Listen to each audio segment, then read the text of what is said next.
Kelihatan nggak PPT-nya?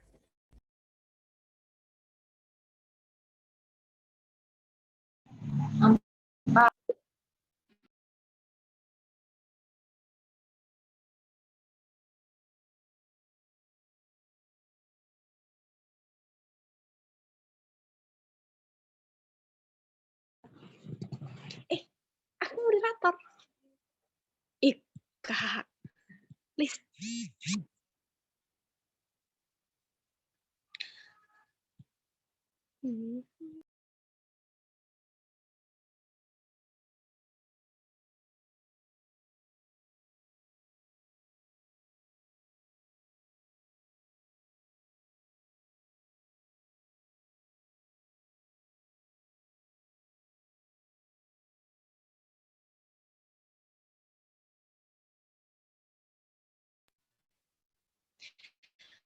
Assalamualaikum warahmatullahi wabarakatuh. Waalaikumsalam warahmatullahi wabarakatuh. Baiklah, saya sebagai moderator dari kelompok 4, baiklah, di kesempatan pagi hari ini, kelompok kami akan mempresentasikan hasil diskusi kami, yaitu tentang perkembangan Islam di Indonesia. Baiklah, sebelum memasuki ke materi, saya akan memperkenalkan anggota kelompok saya. Yang pertama yaitu Resti Mulyani dengan ujung NIM 124, selanjutnya Winarni Yulianti dengan ujung NIM 127, yang ketiga yaitu Diah Pertiwi dengan ujung NIM 129, selanjutnya Sela Salsabila dengan ujung NIM 133, dan Talita Salsabila dengan ujung NIM 134, selanjutnya Fakhira Alia dengan ujung NIM 136, Niki Azura dengan ujung NIM 131, dan Isna Wahyu Hidayat dengan ujung NIM 149. Baiklah, untuk memasuki materi yang pertama akan dibacakan oleh Resti Mulyani. Kepada Resti Mulyani, saya persilahkan. Baiklah, saya akan membacakan materi pertama, sejarah masuknya Islam ke Indonesia. Islam masuk ke Indonesia pada abad pertama Hijrah, yaitu pada abad ke-7. Ini mungkin didasarkan pada penemuan batu nisan seorang wanita muslimah yang bernama Fatimah binti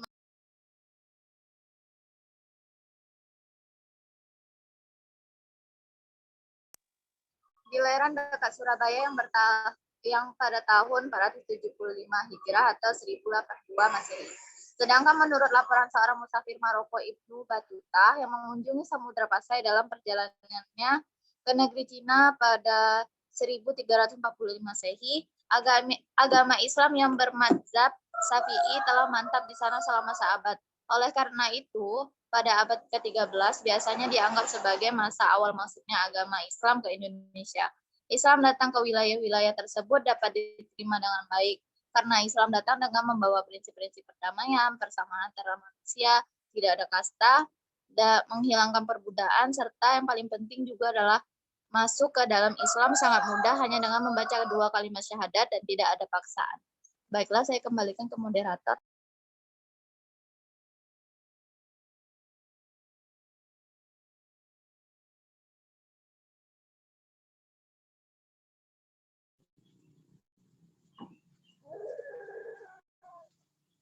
Moderator.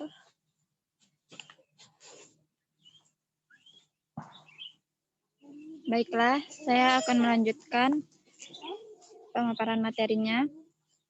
Beberapa teori masuknya Islam di Indonesia. Proses masuknya agama Islam ke Indonesia tidak berlangsung secara revolusioner, cepat, dan tunggal, melainkan berevolusi, lambat laun, dan sangat beragam. Menurut para sejarawan, teori-teori tentang kedatangan Islam ke Indonesia dapat dibagi dalam beberapa teori. Yang pertama yaitu teori Mekah, di mana teori Mekah ini mengatakan bahwa proses masuknya Islam ke Indonesia adalah langsung dari Mekah atau Arab. Proses ini berlangsung pada abad pertama Hijriah atau abad ke-7 Tokoh yang memperkenalkan teori ini adalah Haji Abdul Karim, ulama sekaligus sastrawan Indonesia. Hamka mengemukakan pendapatnya ini pada tahun 1958 saat orasi yang disampaikan pada Dies Natalis Perguruan Tinggi Islam Negeri PTIN di Yogyakarta. Ia menolak seluruh anggapan para sarjana Barat yang mengemukakan bahwa Islam datang ke Indonesia tidak langsung dari Arab. Pandangan Hamka ini hampir sama dengan teori sufi yang diungkapkan oleh A.H. Jones yang mengatakan bahwa para musafir kaum pengembara yang telah melakukan Islamisasi awal di Indonesia, kaum sufi biasanya mengembara dari satu tempat ke tempat lain untuk mendirikan kumpulan atau perguruan terdekat. Kemudian yang kedua ada teori Gujarat, di mana teori Gujarat ini mengatakan bahwa proses kedatangan Islam ke Indonesia berasal dari Gujarat pada abad ke-7 atau abad ke-13. Gujarat ini terletak di India bagian barat, berdekatan dengan Laut Arab. Teori Gujarat kemudian juga dikembangkan oleh J.P. Mukheta 1912 yang memberikan argumentasi dengan batu nisan Sultan Malik Al-Saleh yang wafat pada tanggal 17 Zulhijjah 831 Hijriah 1297 Masehi di Pasai, Aceh. Menurutnya, batu nisan di Pasai dan makam Maulana Malik Ibrahim yang wafat tahun 1419 di Gresik, Jawa Timur memiliki bentuk yang sama dengan nisan yang terdapat di Kambai, Gujarat. Mokoeta akhirnya berkesimpulan bahwa batu nisan tersebut diimpor dari Gujarat, atau setidaknya dibuat oleh orang Gujarat atau orang Indonesia yang telah belajar kaligrafi khas Gujarat. Alasan lainnya adalah kesamaan mazhab Syafi'i yang dianut masyarakat Muslim di Gujarat dan Indonesia. Yang ketiga adalah teori Persia, di mana teori Persia ini mengatakan bahwa proses kedatangan Islam ke Indonesia berasal dari daerah Persia atau Parsi. Pencetus dari teori ini adalah Husain Djajadiningrat, sejarawan asal Banten. Kemudian ada teori Cina, di mana teori Cina ini mengatakan bahwa proses kedatangan Islam ke Indonesia, khususnya di Jawa, berasal dari para perantau Cina. Sumanto Al-Qurtubi dalam bukunya Arus Cina Islam Jawa menyatakan menurut kronik masa dinasti Tang 618 sampai 960 di daerah Kanton, Zhangzhou, Guangzhou, dan pesisir Cina bagian selatan terdapat sejumlah pemukiman Islam. Teori Cina ini bila dilihat dari beberapa sumber luar negeri maupun lokal, dapat diterima bukti-bukti lainnya adalah masjid tua yang bernilai arsitektur Tiongkok yang didirikan oleh komunitas Cina di berbagai tempat, terutama di Pulau Jawa. Baiklah, saya kembalikan kepada moderator. Baiklah, selanjutnya akan saya jelaskan metode masuknya Islam di Indonesia. Dari metode masuknya Islam di Indonesia itu ada 6 metode. Yang pertama yaitu melalui jalur perdagangan, yang kedua melalui jalur perkawinan, yang ketiga melalui jalur tasawuf, yang keempat melalui jalur pendidikan, yang kelima melalui jalur kesenian, yang keenam yaitu melalui jalur dakwah politik. Baiklah, yang pertama yaitu melalui jalur perdagangan. Jalur ini mungkin karena orang-orang Melayu telah lama menjalin kontak dagang dengan orang Arab, apalagi setelah berdirinya kerajaan Islam setelah kerajaan Islam Malaka dan kerajaan Samudra Pasai di Aceh. Maka makin ramailah para ulama dan pedagang Arab datang ke Nusantara atau Indonesia. Di samping mencari keuntungan duniawi, juga mereka mencari keuntungan rohani, yaitu dengan menyiarkan Islam. Artinya mereka berdagang sambil menyiarkan agama Islam. Yang kedua yaitu melalui jalur perkawinan. Para pedagang Muslim itu ada yang menetap di Indonesia dan menikah dengan penduduk setempat. Sudah sudah barang tentu mereka menjadi keluarga Muslim dan penyebar agama Islam yang gigih. Yang ketiga yaitu melalui jalur tasawuf. Dengan tasawuf, bentuk Islam yang diajarkan kepada penduduk pribumi mempunyai persamaan dengan alam pikiran mereka yang sebelumnya menganut agama Hindu, sehingga agama baru itu mudah dimengerti dan mudah diterima. Kehidupan mistik bagi masyarakat Indonesia sudah menjadi bagian dari kepercayaan mereka.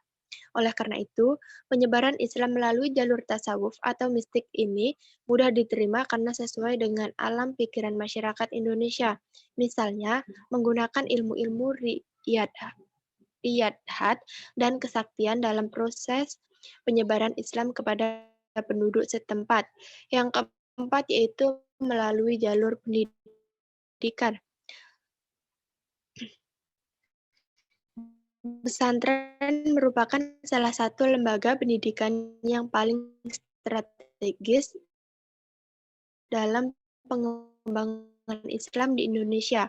Para dai dan mubalik yang menyebabkan pesantren tersebut. Lalu, dan Kalimantan Timur adalah keluaran pesantren Sunan Giri. Santri-santri Sunan Giri menyebarkan ke pulau-pulau seperti Bawean, Kangean, Madura, Haruku, Ternate, hingga ke Nusa Tenggara. Dan sampai sekarang, pesantren terbukti sangat strategis dan memamerkan kendali penyebaran Islam di seluruh Indonesia. Yang kelima yaitu melalui jalur kesenian. Penyebaran Islam melalui kesenian berupa wayang, sastra, dan berbagai kesenian lainnya. Pendekatan jalur kesenian dilakukan oleh para penyebar Islam seperti Wali Songo untuk menarik perhatian di kalangan mereka, sehingga dengan tanpa terasa mereka telah tertarik kepada ajaran-ajaran Islam sekalipun pada awalnya mereka tertarik karena media kesenian itu. Misalnya, Sunan Kalijaga adalah tokoh seniman wayang. Ia tidak pernah meminta bayaran pertunjukan seni, tetapi ia meminta para penonton untuk mengikutinya mengucapkan kalimat syahadat. Sebagian cerita wayang masih dipetik dari cerita Mahabharata dan Ramayana. Tetapi di dalam cerita itu disisipkan ajaran dan nama-nama pahlawan Islam. Kesenian-kesenian lain juga dijadikan media Islamisasi seperti sastra, hikayat, babat, dan sebagainya, seni arsitek, dan seni ukir. Yang terakhir yaitu jalur dakwah politik. Artinya penyebaran Islam di Indonesia tidak terlepas dari dukungan yang kuat dari para sultan. Di Pulau Jawa, misalnya Kesultanan Demak merupakan pusat dakwah dan menjadi pelindung perkembangan Islam. Begitu juga raja-raja di seluruh Nusantara. Raja Gowatalo di Sulawesi Selatan melakukan hal yang sama sebagaimana yang dilakukan oleh Demak di Jawa. Dan para sultan di seluruh Nusantara melakukan komunikasi bahu-membahu dan tolong-menolong dan melindungi dakwah Islam di Nusantara. Keadaan ini menjadi cikal bakal tumbuhnya negara nasional Indonesia di masa mendatang.